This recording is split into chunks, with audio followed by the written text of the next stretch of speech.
எல்லோருக்கும் வணக்கம். தேசாந்திரி YouTube channel சார்பாக எஸ்ராவிடம் கேளுங்கள்ங்கிற இந்த புதிய தொடரை நடத்திட்டு வராங்க. இதனுடைய 4வது பகுதியில் உங்களை சந்திக்கிறதுல மகிழ்ச்சி அடைகிறேன். இன்று இணையதளத்தில் நிறைய இலக்கிய இதழ்கள் வெளியாகிறது. அவற்றை வாசிக்கிறீர்களா? கடந்த 10 ஆண்டுகளில் தமிழில் நிறைய இணைய இதழ்கள் வந்திருக்கு. அது ஒரு ஆரோக்கியமான வளர்ச்சி அப்படின்னு நினைக்கிறேன்.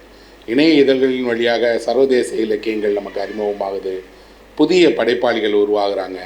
நிறைய இளைஞர்கள் எழுதுவதற்கான ஒரு களமாக இணைய இதழ்கள் இருக்குது. நான் இணைய இதழ்களை வரவேற்கிறேன். நானே நிறைய இணைய இதழ்களில் கதைகள் எழுதியிருக்கிறேன். சொல்வனம் அப்படின்னு ஒரு இணைய இதழ் அமெரிக்காவிலேருந்து நடத்தப்படுது. சர்வதேச இலக்கியங்களை மொழிபெயர்க்கிறதுலையும் சரி, சிறப்பிதழ்கள் கொண்டு வர்றதுலையும் சரி, அவங்க ஒரு முக்கியமான பங்கை வகிக்கிறாங்க. இந்த தருணத்தில் நான் சொல்வனம் குழுவினருக்கு என்னோட மனம் நிறைந்த பாராட்டுக்களை தெரிவிச்சுக்கிறேன். ஏன்னா அவங்க வெளியிட்டிருக்கக்கூடிய படைப்புகளை, மொழிபெயர்ப்புகளை அத்தனையும் தொகுத்தா மிகப்பெரிய ஒரு பங்களிப்பாக இருக்கும்னு நான் நினைக்கிறேன். இதுபோல் அகல் அப்படின்னு சொல்லி ஒரு இணைய இதழ் வருது. இது கவிதையை முதன்மைப்படுத்தி வரக்கூடிய இதழ். கவிஞர்களுடைய நேர்காணல் வருது. சமீபத்தில் கூட தேவதச்சனுடைய நேர்காணல் அதில் வெளியாக இருந்தது. ரொம்ப சிறப்பான ஒரு நேர்காணல். அகல் கவிதையை முதன்மைப்படுத்தி தொடர்ந்து செயல்பட்டு வர்றதுனால அவர்களுக்கும் என்னுடைய மனம் நிறைந்த வாழ்த்துக்கள். அரு அப்படின்னு சிங்கப்பூர்லேருந்து ஒரு இணைய இதழ் வருது. இவங்க விஞ்ஞான புனைவுகளுக்கு முதன்மையான இடம் கொடுக்குறாங்க. இது வேறு யாரும் செய்யாத ஒரு முயற்சி. குறிப்பாக சர்வதேச அளவில் இருக்கக்கூடிய படைப்பாளிகளோட நேர்காணலை வெளியிடுறாங்க.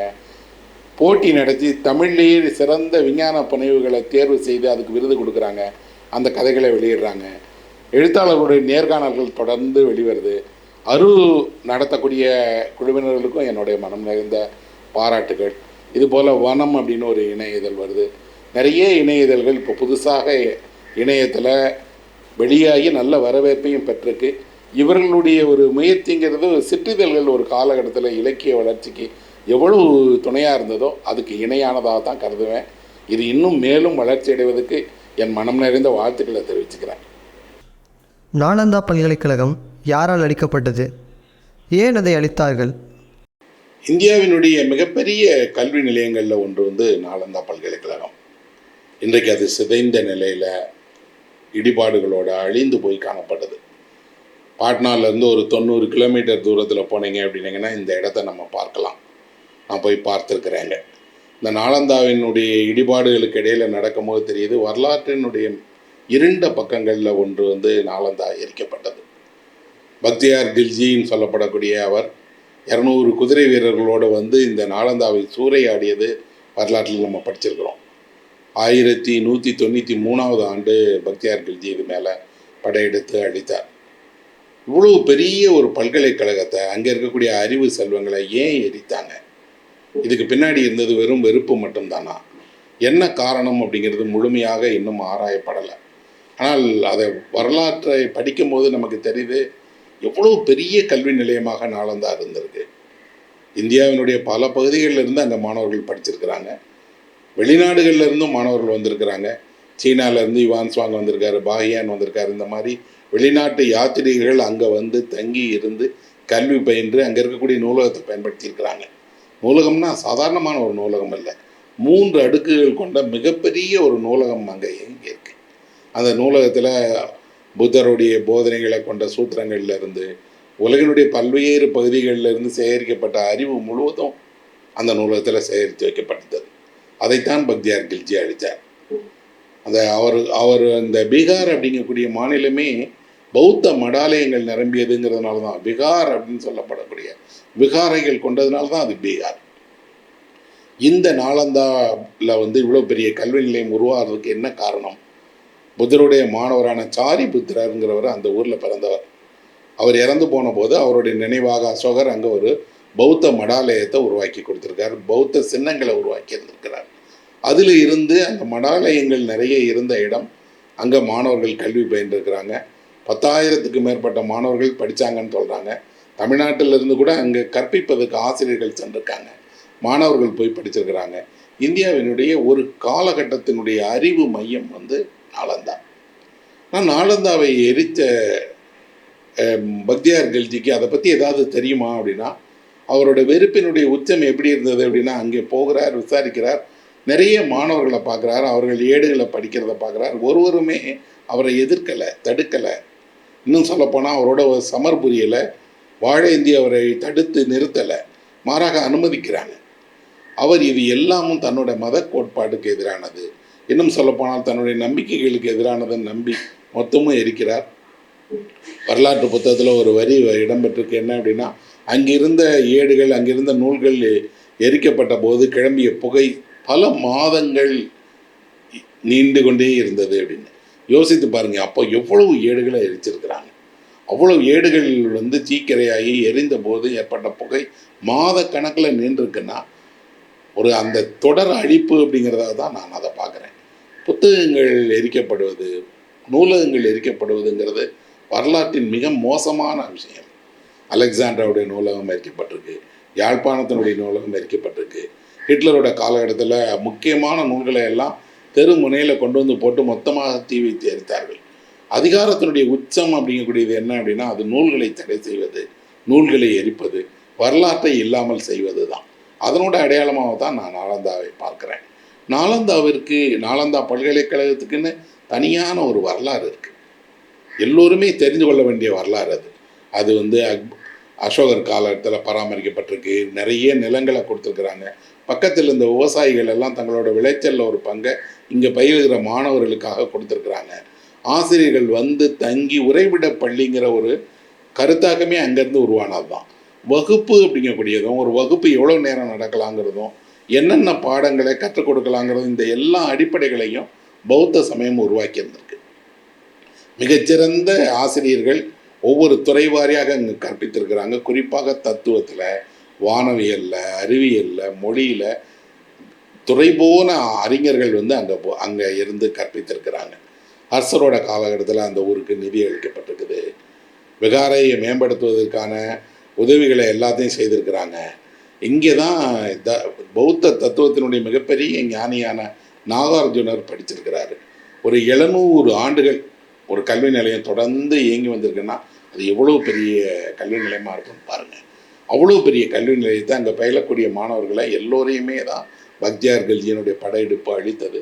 அவர் இந்த ஒரு அறிவு சேகரத்தை மட்டும் அளிக்கலை, பக்கத்தில் இருந்த வெவ்வேறு பௌத்த விகாரைகளை அளிச்சிருக்கிறார். குறிப்பாக இந்த நாலந்தா போலவே இருந்த விக்ரமசீலாவில் இருந்த பௌத்த பல்கலைக்கழகத்தையும் அவர் தான் அளித்தார். பாலா அப்படின்னு ஒரு மன்னர்கள் இருந்தாங்க, அவங்க பீகாரை ஆண்டாங்க. அந்த பாலா மன்னர்களுடைய காலகட்டத்தை சேர்ந்த சிற்பங்களை, அவங்க காலகட்டத்தை சேர்ந்த பொருட்களை நம்ம சென்னை மியூசியத்தில் பார்க்கலாம்.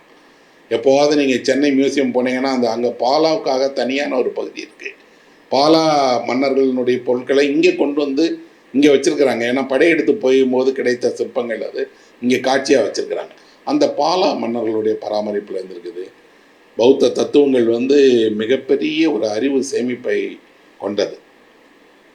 அறிவுத்துறைக்கு அது ஒரு பெரிய பாய்ச்சலை ஏற்படுத்தியது.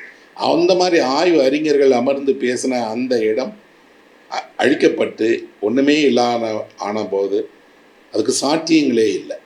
அங்கே எரிக்கப்பட்ட எல்லா பொருட்களோடையும் கொஞ்சம் தானியங்களும் எரிக்கப்பட்டிருக்கு. அந்த எரிந்து போன நெல்லினுடைய பகுதியை பாட்னா மியூசியத்தில் வச்சுருக்காங்க, பார்த்துருக்கேன். ஒரு எரிந்த நெல்லின் வழியாக நாலந்தாவினுடைய அந்த கடந்த கால நினைவுகள் எல்லாமே மிஞ்சி போயிருக்குது. அப்படி பார்த்தா வரலாற்றினுடைய இவ்வளவு பெரிய நினைவை பற்றி விரிவாக இன்னும் ஒரு நல்ல புத்தகம் எழுதப்படலை அப்படின்னு தான் நான் நினைக்கிறேன். இந்த நாலந்தாவை பிரிட்டிஷ்காரங்க வந்த பின்னாடி அவர்கள் அகழ்வாய்வு செய்ய தொடங்கிய பிறகு தான் கண்டறிந்தாங்க. ஹாமில்டன் அப்படின்னு சொல்லப்படக்கூடிய ஒரு வரலாற்று அறிஞர் தான் முதல்ல இந்த இடத்த கண்டறிந்து இங்கே இருக்கிற இடிபாடுகளை எல்லாம் பார்த்தார். அப்புறம் அலெக்சாண்டர் ஹனிங்ஹாம் தான் இது ஒரு பௌத்த இடம், பௌத்த பல்கலைக்கழகம் அப்படிங்கிறத கண்டறிந்து வகைப்படுத்தினார். இன்றைக்கி அங்கேயே ஒரு மியூசியம் வச்சுருக்குறாங்க. நம்ம போனால் நாலந்தா பல்கலைக்கழகத்தினுடைய அந்த இடத்துலையே ஒரு மியூசியம் பார்க்கலாம். அங்கே கிடைச்ச பௌத்த சிற்பங்கள்லேருந்து பல்வேறு கல்வெட்டுகளை அங்கே நம்ம பார்க்கலாம். ஆனால் இந்த பக்தியார் கல்ஜி எரித்ததுக்கு பின்னாடி இருக்கக்கூடியது வெறும் வெறுப்பு அப்படின்னு மட்டும் நான் நம்ப மாட்டேன். மாறாக அறிவு எங்கெல்லாம் மிகப்பெரியதாக வளர்ச்சி அடைகிறதோ அங்கே ஒரு ஜனநாயகம் இருக்கும், புதிய சிந்தனைகள் இருக்கும். மக்கள் தங்களோட வாழ்க்கையை பற்றி ஒவ்வொன்றையும் குறித்து கேள்விகள் கேட்டு அதுக்கான விடைகளை அவர்களே தேடி வளர்ச்சி அடைவாங்க. அதை தடுப்பதுக்கு தான், ஒரு இருண்ட காலத்துக்குள் தள்ளுவதுக்கு தான், இன்னும் சொல்லப்போனால் பல்வேறு வகையான மூட நம்பிக்கைகளை அவர்கள் மீது சுமத்துவதுக்கு தான் இது போன்ற அழிப்பு அல்லது இது போன்ற தாக்குதல்கள் நடைபெறதான் நான் நம்புகிறேன். ஹிட்லர் வீதியில் புத்தகங்களை போட்டு எரித்ததனுடைய காரணம் இந்த அறிவு தான் மக்களை சிந்திக்க செய்கிறதுங்கிறது தான். அலெக்சாண்ட்ரியாவுடைய நூலகம் அழிக்கப்பட்டதுக்கு முக்கியமான காரணம் அவ்வளோ பெரிய அறிவு இருக்கக்கூடிய ஒரு நாட்டை ஒரு மன்னன் வென்ற உடனே அவன் அந்த நாட்டை பிடிக்கிறதில்லை, அதனோட அறிவு சேமிப்பை தான் ஒன்றும் இல்லாமல் ஆக்கணும்னு நினைக்கிறாங்க. வரலாறு அப்படின்னா நமக்கு ஒரு விஷயத்தை நினைவுபடுத்துகிறது என்னென்னா, ஒரு போருங்கிறது மனிதர்களை மட்டும் பாதிப்பதில்லை, அவருடைய மிகப்பெரிய அறிவு உலகத்தை நூலகத்தை அத்தனையும் பாதிக்கிறதா தான் நினைக்கிறேன். அந்த வகையில் நாலந்தா பல்கலைக்கழகம் எரிக்கப்பட்டது தொடர்பான நூல்கள் இன்னும் விரிவாக வரலன்னு தான் நான் நம்புகிறேன். கோடை விடுமுறையில் சிறுவர்கள் படிக்க வேண்டிய புத்தகங்களை பரிந்துரை செய்யுங்கள். கோடை விடுமுறையில் வீட்டில் இருக்கக்கூடிய பிள்ளைங்களை சமாளிக்க முடியல, அவர்களை பயிற்சி முகாமுக்கு அனுப்புகிறோம், இல்லை அப்படின்னா ஏதாவது புதிய மொழிகளை கற்றுக்கொள்ள வைக்கிறோம், புதிய விளையாட்டுகளில் கொண்டு போய் சேர்த்து விடுறோம் அப்படின்னு எப்படியாவது அவர்களை வெளியே அனுப்பி இந்த நேரத்தை முழுக்க பயன்படுத்திக்கிடணும்னு பெற்றோர்கள் நினைக்கிறாங்க. அது உண்மையில் ஒரு சிரமமான விஷயம். இன்னும் சொல்ல போனீங்கன்னா பிள்ளைங்களுக்கு கூடுதல் சுமை அப்படின்னு தான் நான் சொல்லுவேன். இந்த கோடை விடுமுறையை பொறுத்த மட்டும் அவர்களை கொஞ்சம் விளையாட அனுமதிங்க. வீட்லேயும் வெளியும் விளையாடட்டும், கூடி விளையாடட்டும், கொஞ்சம் மகிழ்ச்சியாக இருக்கட்டும். இன்னும் சொல்லப்போனால் குழந்தைங்களை அவங்க கற்றுக்கிற காலகட்டத்தில் வகுப்பறையில் அவங்களுக்கு இருக்கக்கூடிய அழுத்தம், பாடத்தை அவர்கள் படித்து மனப்பாடம் செய்வதில் இருக்கக்கூடிய சிரமம், இது அவர்களுடைய மனநிலையை பாதிக்குது. அதனால் அவர்கள் கொஞ்சம் சுயமாக நேரத்தை செலவிடவும் அவர்களுக்கு விரும்பினபடியெல்லாம் இருக்கிறதுக்கு இந்த கோடை விடுமுறையை நம்ம பயன்படுத்திக்கலாம். குறிப்பாக பெற்றோர்களுக்கு சொல்லுவேன், இந்த கோடை விடுமுறையில் உங்கள் பிள்ளைங்களுக்கு நியூஸ் பேப்பர் படிக்கிற பழக்கத்தை அறிமுகம் செய்யுங்க. நீங்கள் நியூஸ் பேப்பர் படிப்பவராக இருந்தால் அந்த குழந்தைங்களையும் நியூஸ் பேப்பர் படிக்க வைங்க. படித்த விஷயங்களை பற்றி அவங்களோட பேசுங்க. நியூஸ் பேப்பரினுடைய வெவ்வேறு பக்கங்கள் என்ன உள்ளடக்கத்தில் வெளியாகுது, அதை எப்படி படிக்கணும், செய்திகளை எப்படி தேர்வு செய்யணும், செய்தியினுடைய உண்மையை எப்படி தெரிஞ்சுக்கணுங்கிறத பிள்ளைங்களுக்கு கற்றுக் கொடுங்க. இதை நீங்கள் ஒரு முறை செய்துட்டீங்கன்னா வாழ்நாள் இல்லாமல் அவர்கள் செய்தியை தெரிந்து கொள்வதும் செய்திக்கு பின்னாடி இருக்கக்கூடிய உண்மையை தேடுறதுலையும் அக்கறை உள்ளவர்களாக இருப்பாங்க. ஷாப்பிங் மாலுக்கு அழைச்சிட்டு போகிறது போல், சினிமா தேட்டருக்கு அழைச்சிட்டு போகிறது போல் உங்கள் பிள்ளைங்களை நூலகங்களுக்கு அழைச்சிட்டு போங்க. நூல்களை அறிமுகம் செய்யுங்க. அங்கே உட்கார்ந்து படிக்க வைங்க. ஒவ்வொரு நாளும் ஏதாவது ஒரு சிறு நூலை அவங்க படிக்கட்டும் அப்படிங்கிற பழக்கத்தை உருவாக்குங்க.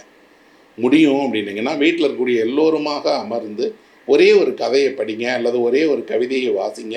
அதை பற்றி சும்மா பேசுங்க. அது ஒரு பெரிய விமர்சன கூட்டமாக ஆய்வு அரங்கமாகலாம் இருக்கணும்னு அவசியம் இல்லை. ஜாலியாக நீங்கள் எல்லாரும் ஒன்று சேர்ந்து ஒரு கதையை கூடி படித்து அந்த கதையில் என்ன இருக்குது, ஏன் பிடிச்சிருக்கு அல்லது ஏன் பிடிக்கலைங்கிறத பற்றி பேசுங்க. அவர்களுக்கு கதையை வாசிக்கிற பழக்கம் வரும். கவிதையை உச்சரிக்க, புரிந்து கொள்ள, பாடுவதற்கான பழக்கம் உண்டாகும். அதெல்லாம் என்ன கேட்டால் அவசியமான விஷயம்னு சொல்லுவேன். அதுக்கப்புறம் ஒவ்வொரு வயதிலையும் படிக்கிறதுக்கு வேறு வேறு புத்தகங்கள் இருக்குது. ஆரம்ப நிலையில் யார் படிக்கிறதா இருந்தாலும் நான் சிபாரிசு செய்கிறது காமிக்ஸ் புத்தகங்கள் தான். தமிழில் நிறைய காமிக்ஸ் புத்தகங்கள் இருக்குது. எந்த காமிக்ஸ் புத்தகங்களை வேணாலும் நீங்கள் வாங்கி அவங்களுக்கு படிக்க கொடுங்க. அவங்க படக்கதைங்கிறதுனால வேகமாக படிச்சிடுவாங்க. படிக்கிற பழக்கம் முதல்ல உருவாகட்டும். அதுக்கப்புறம் தேர்வு செய்து நல்ல புத்தகங்களை படிக்கலாம். கொஞ்சம் ஒரு 6, 7, 8 அதுக்கு மேலே இருக்கிற வகுப்பை சேர்ந்த பிள்ளைங்க கோடை விடுமுறையில் படிக்கணும்னு நினச்சாங்க அப்படின்னா ஜன்னலில் ஒரு சிறுமி அப்படின்னு ஒரு புத்தகம் இருக்குது. ஒரு நல்ல புத்தகம், மொழிபெயர்ப்பு புத்தகம். இது ஒரு பள்ளி நினைவுகளை பற்றின புத்தகம். அதை நீங்கள் படிக்கலாம். குட்டி இளவரசன் ஒரு புத்தகம் இருக்குது. நானே நிறைய அதை பற்றி பேசியிருக்கிறேன், எழுதியிருக்கிறேன். அந்த குட்டி இளவரசன்கிற புத்தகத்தை நீங்கள் படிக்கலாம். ஹெய்டி அப்படின்னு சொல்லி ஒரு நாவல் இருக்குது, தமிழ்லேயே மொழிபெயர்ப்பாகி வந்திருக்கு. அந்த புத்தகத்தை படிக்கலாம். மான் குட்டி அப்படின்னு சொல்லி ஒரு மொழிபெயர்ப்பு நாவல் வழியாக இருக்குது. அந்த புத்தகத்தை நீங்கள் படிக்கலாம். இது இல்லாமல் தமிழ்லேயே நேரடியாக சிறுவர்களுக்காக எழுதுகிற நல்ல எழுத்தாளர்கள் இருக்கிறாங்க. உதயசங்கர் இருக்கிறாரு, விஷ்ணுபுரம் சரவணன் இருக்கிறாரு, விழியன் இருக்கிறார். இப்படி நிறைய இளைஞர்கள் சிறுவர்களுக்காக இன்றைக்கி புதுசாக எழுதுகிறாங்க. அவர்களுக்காகவே நல்ல வண்ணத்தில் பெரிய அழகான ஓவியங்களோட புத்தகங்கள்லாம் வருது. நாங்களே தேசாந்திரி பதிப்பகம் சார்ந்து நிறைய சிறுவர்களுக்கான நூல் போட்டிருக்கிறேன். இந்த நியூஸ் பேப்பர் சொன்னேன் இல்லையா, அப்படி நியூஸ் பேப்பர் படிக்க விரும்புகிற ஒரு சிங்கத்தோட கதையை நான் படிக்க தெரிந்த சிங்கம் அப்படின்னு ஒரு கதையாக எழுதியிருக்கேன். அதை நீங்கள் படித்து பார்த்தீங்கன்னா தெரியும். காட்டுக்குள்ளே வசிக்கக்கூடிய சிங்கம் கூட நியூஸ் பேப்பர் படிக்கணுங்கிறதுல எவ்வளோ ஆர்வமாக இருக்குது அப்படின்னு. எலியின் பாஸ்வேர்டு அப்படின்னு ஒரு புத்தகம் எழுதியிருக்கிறேன். ஒரு எலி பாஸ்வேர்டு வச்சுக்கிட்டு எப்படி வீட்டை வந்து பராமரிக்குதுங்கிறத பற்றின புத்தகம். இப்படி குழந்தைகளுக்காக ஒரு 10க்கு மேற்பட்ட புத்தகங்களை நானே எழுதியிருக்கிறேன். என்னோடய பதிப்பகம் எப்படியாக இருக்குது. இந்த புத்தகங்களை எல்லாத்தையும் நீங்கள் படிக்கலாம், குழந்தைங்களை படிக்க வைக்கலாம். கூடுதலாக உங்களோட உறவுகளையும் நீங்கள் மேம்படுத்திக்கிடணும். அதனால் நான்லாம் சிறு வயதில் கோடை விடுமுறையில் தாத்தா பாட்டி வீட்டில் இருந்தேன். அவர்களோட அன்பை முழுமையாக பெற்றுக்கொண்டேன். அதுபோல் நீங்களும் உங்கள் பிள்ளைங்களை உங்களோட உறவுகளோட கொஞ்சம் தலைவிட விடுங்க. சித்தப்பா பெரியப்பா வீடுங்களுக்கு போங்க, உறவுகளை மேம்படுத்துங்க. ஏன்னா நம்ம காலகட்டத்தில் எல்லோருமே தனித்தனி தீவுகளாக வாழ்ந்துட்டுருக்கோம். இதை பார்க்குற நம்ம பிள்ளைங்களுக்கும் அப்பா அம்மாவை தவிர உறவுகளோட பெயர்கள் கூட தெரியாது. அதை மாதிரி நாம் இன்னொரு வீட்டில் இருக்கும்போது தான் இந்த கோடை விடுமுறையில் புதிய உணவு தெரியும், புதிய பழக்கங்கள் உண்டாகும். நாம் எது சரியாக செய்கிறோம், எதை சரியாக செய்யலைன்னு தெரியும். எல்லாம் தாண்டி எல்லோரும் ஒரே ஒன்றா இருந்து ஒரு சின்ன ஊரில் போய் அங்கே இருக்கக்கூடிய விஷயங்களை எல்லாம் சாப்பிட்டு மகிழ்ச்சியாக நாட்களை கழிப்பது தான் கோடை. அதை விட்டுட்டு திரும்பவும் நீங்கள் வந்து ஒரு மாத காலத்துக்கு ஒரு பயிற்சி முகாமில் போய் சேர்க்க போகிறேன், தினசரி காலையில் ஒரு பயிற்சி, மத்தியானம் ஒரு பயிற்சி, இடைப்பட்ட நேரத்தில் ஒரு விளையாட்டுன்னு அவங்கள கொடுமைப்படுத்துனீங்கன்னா அந்த பிள்ளைங்கள் ஏன்டா இந்த விடுமுறை வருதுன்னு நினைக்க ஆரம்பிச்சிருவாங்க. தயவுசெய்து பெற்றோர்கள் பிள்ளைங்களை திணிக்காதீங்க எதையும் அவங்க மேலே கொண்டு போய். மாறாக அவர்களை கொஞ்சம் சுதந்திரமாகவும் நிறைய மகிழ்ச்சியோடையும் ஆரோக்கியமானவர்களாகவும் உருவாக்குங்க. அது அவர்களுக்கு ஒரு ஆளுமை திறனை உருவாக்கும், தனித்துவத்தை உருவாக்கும். அது இருந்தால் அவர்கள் எந்த துறையிலையும் வெற்றி பெறலாம். நீங்கள் எது போன்ற இசையை விரும்பி கேட்கிறீர்கள்? நான் பொதுவாக பழைய சினிமா பாடல்களை விரும்பி கேட்கிறேன். ஏன்னா அந்த பழைய சினிமா பாடல்களுக்குள்ளாடி என்னுடைய கடந்த காலம் இருக்குது, என்னுடைய பள்ளி நாட்கள் இருக்குது, என்னுடைய கல்லூரி பருவம் இருக்குது, என்னுடைய நண்பர்கள் இருக்கிறாங்க, நான் விரும்பி பார்த்த திரைப்படங்களை பற்றிய நினைவுகள் இருக்குது. அதனால் அது வெறும் பாடல்னு சொல்ல மாட்டேன். அந்த பாடல் அப்படிங்கக்கூடிய படகுகளை ஏறி என்னுடைய கடந்த காலத்துக்குள்ளாடி நான் சொல்கிறேன். அதனால் இப்படி என்னை பின்னோக்கி கூட்டிகிட்டு போகிறதுக்கு எனக்கு அந்த பாடல்கள் தேவைப்படுது. சில பாடல்களை கேட்கும்போது அந்த நாள், அந்த பாடலை பாடியவர்கள், அந்த பாடலை கேட்ட இடம் எல்லாமும் நினைவுக்கு வருது. எங்கள் வீட்டில் என்னுடைய சித்திங்கள் எல்லாருமே சினிமா பார்ப்பாங்க, சினிமா பாடலை பாடுவாங்க. வீட்லேயே சினிமா பாட்டை முணுமுணுத்துக்கிட்டே இருப்பாங்க.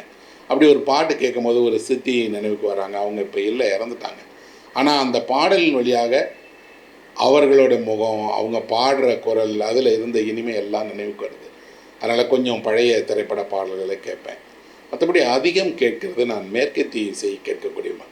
பீதோவனை, மொசாட்டை, பாக, ஓவால்டியை இந்த மாதிரி தேடி தேடி மேற்கத்திய இசையினுடைய மிகச்சிறந்த இசைக்கோர்வைகளை தொடர்ந்து கேட்டுட்ருக்கேன். ஒரு 25 வருஷத்துக்கு மேலாக மேற்கத்திய இசையை கேட்குற பழக்கம் எனக்கு இருக்குது. இங்கே டிசம்பர் மாதத்தில் நடக்கக்கூடிய கச்சேரிகளுக்கு போவேன். எனக்கு 2 பேருடைய கச்சேரி ரொம்ப பிடிக்கும். ஒன்று வந்து அருணா சாய்ராம். அருணா சாய்ராமுடைய கச்சேரி எங்கே நடந்தாலும் நானும் என் மனைவியும் போயிடுவோம். நாங்கள் அந்த முழுமையாக கச்சேரியை அனுபவிப்போம். உண்மையிலே அது வந்து ஒரு மறக்க முடியாத ஒரு அனுபவத்தை அவங்க ஒவ்வொரு கச்சேரியிலையும் கொடுக்குறாங்க. இன்னொருவர் சஞ்சய் சுப்ரமணியம். சஞ்சய் சுப்ரமணியம் கச்சேரிக்கு போய், அதுவும் அவர் முழுமையாக தமிழ் பாடல் பாடுகிற அந்த கச்சேரிக்கு போய் அமர்ந்தோம்னா அது வந்து ஒரு தெய்வீக அனுபவம் அப்படின்னு தான் சொல்லுவேன்.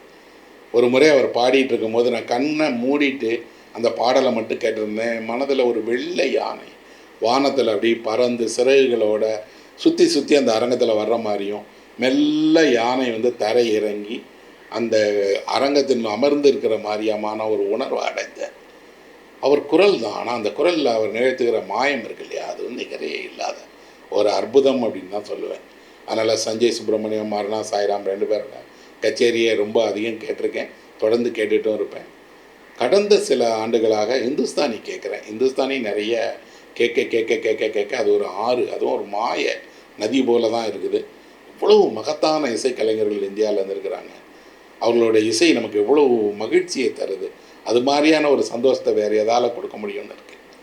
எனக்கு ஒரு பழக்கம் இருக்குது. நான் ஒரு நாவல் எழுத தொடங்கும் போது ஒரு குறிப்பிட்ட இசைக்கலைஞருடைய இசையை கேட்டுகிட்டே இருப்பேன். ஒவ்வொரு நாவலோட கதாபாத்திரத்தை உருவாக்குகிற போதும் அதுக்கு பின்னாடி அந்த இசை, எப்படி சினிமாவில் எல்லாம் ஒரு பேக்ரவுண்ட் ஸ்கோர் இருக்கு இல்லையா, அப்படி இந்த குறிப்பிட்ட ஒருத்தருடைய இசை கேட்டுகிட்டே இருக்கும். அந்த மன உணர்விலேருந்து தான் நாவலை எழுதுவேன். இப்போ சஞ்சாரம் எழுதுகிறேன் அப்படின்னா, சஞ்சாரம் எழுதுகிற நாட்களில் முழுக்க நாதஸ்வரமாக கேட்டுகிட்டே இருந்தேன். அதுலேயும் குறிப்பாக காரகுறிச்சியாரனுடைய நாதஸ்வரத்தை விரும்பி கேட்டேன். ராஜரத்னம் பிள்ளையினுடைய நாதஸ்வரத்தை கேட்டேன். அந்த இசை அது தந்த பரவசம் நாவலுக்குள்ளாடி இருக்கும். இப்போ இடக்கை நாவல் அப்படின்னீங்கன்னா, இடக்கை நாவல் முழும்போது அதிகமாக ஷெனாய் இசை கேட்டுகிட்டே இருந்தேன். அந்த ஷெனாயினுடைய ஒரு இனிமை இருக்கு இல்லையா, அது ஏதோ ஒரு வகையில் நாவலுக்குள்ளாடி வரும். துயில் நாவல் எழுதியிருக்கும்போது கண்டசாலாவாக கேட்டுகிட்டே இருந்தேன். கண்டசாலாவனுடைய குரலில் ஏதோ ஒரு துயரம் இருக்குது. அந்த குரல் வந்து இங்கோ காலத்தினுடைய எல்லையற்ற பரப்புக்கு கூட்டிகிட்டு போகிறதா இருக்குது. துயில் எழுதுகிற காலத்தில் கண்டசாலாவே என் கூட இருந்த மாதிரியே உணர்ந்தேன். இப்படி நிறைய நேரங்களில் இசைக்கலைஞர்கள் நமக்கு தரக்கூடிய மகிழ்ச்சி இருக்கு இல்லையா, அது நிகரே இல்லாது. நிறைய என்னுடைய இளமை காலத்தில் கல்லூரி நாட்களில் இளையராஜாவை தொடர்ந்து கேட்டேன், இப்போவும் கேட்பேன். திரும்ப திரும்ப கேட்கக்கூடிய பாடல்களில் இளையராஜாவுடைய பாடல்கள் அதிகம் இருக்கிறதா இருக்கேன். மற்றபடி இப்போ வெளியாகிற திரைப்பாடல்களை நான் அதிகம் கேட்குறதில்ல. அது என் பிள்ளைங்க கேட்கக்கூடிய, அவர்களை மகிழ்ச்சிப்படுத்துகிற பாடல்னு எனக்கு தெரியுது.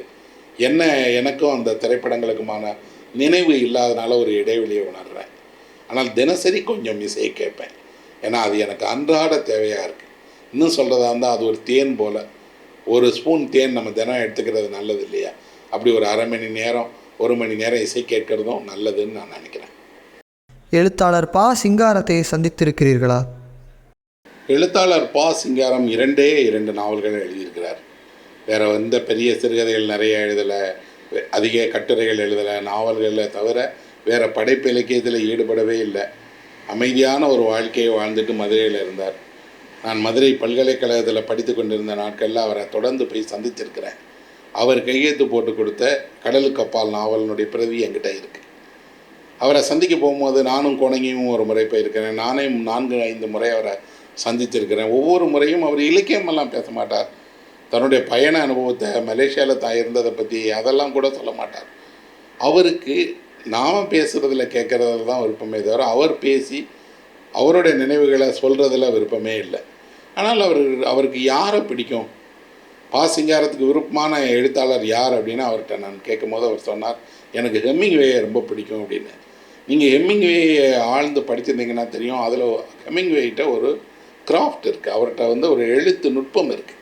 அந்த நுட்பத்தினுடைய ஒரு பகுதியை சிங்காரத்திட்டையும் உணர முடியும். குறிப்பாக போர் சூழலை எழுதலாங்கிற எண்ணத்தை அவர் ஹெமிங்வேயிட்ட இருந்து தான் வாங்கிக்கிட்டாரோ அப்படின்னு தோணுது. ரெண்டாவது, அவருக்கு ரொம்ப பிடித்த புத்தகம் சிலப்பதிகாரம். எப்போவாவது அவர் பேசுகிறாரு அப்படின்னா சிலப்பதிகாரம் தொடர்பாக பேசியிருக்கிறார்.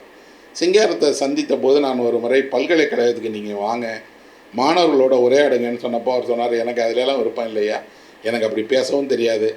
எப்படி உருவானார் அவர்? நூலகத்தில் படித்த புத்தகங்கள்லேருந்து ஏற்பட்ட அனுபவத்தை கொண்டு தான் வாழ்க்கையில் பார்த்ததை எழுதியிருக்காரு. 2 நாவல்கள் தான், ஆனால் அந்த 2ம் தமிழினுடைய மறக்க முடியாத நாவல்கள். மதுரைக்கு போகிற நேரத்துல எல்லாம் அவர் ஒரு மேன்ஷன் மாதிரியான ஒரு இடத்துல தான் தங்கியிருந்தார். நம்ம வழக்கமாக மதுரையில் ஒருவர் அவர் ஒரு பத்திரிக்கையில் ப்ரூஃப் ரீடராக இருந்தார். இன்னொரு வீடு எடுத்து ஒரு வசதியான வாழ்க்கை அப்படிலாம் எதுவுமே இல்லை. ஒரு சின்ன ரூம், அந்த ரூமில் நாங்கள் கேலியாக சொல்கிறது அந்த காலத்தில் நீங்கள் பயணம் போவதுக்கு கப்பலில் கொண்டு போன அதே பெட்டியோடு தான் இருக்கிறீங்க போல இருக்கு சிங்காரம் அப்படின்னு. நான் பழகுவதுக்கு இனிமையான ஒருவர். அவருடைய நாவல் இன்றைக்கு இவ்வளவு கவனம் பெற்று தமிழினுடைய மிக முக்கியமான படைப்பாளியாக இருக்கிறார். ஆனால் அது வெளியாகிற போது இவ்வளோ பெரிய கவனம் பெறலை. நான் சந்திக்க போன நாட்களில் அவருக்கு அந்த பெரிய ஆதங்கம் இருந்தது.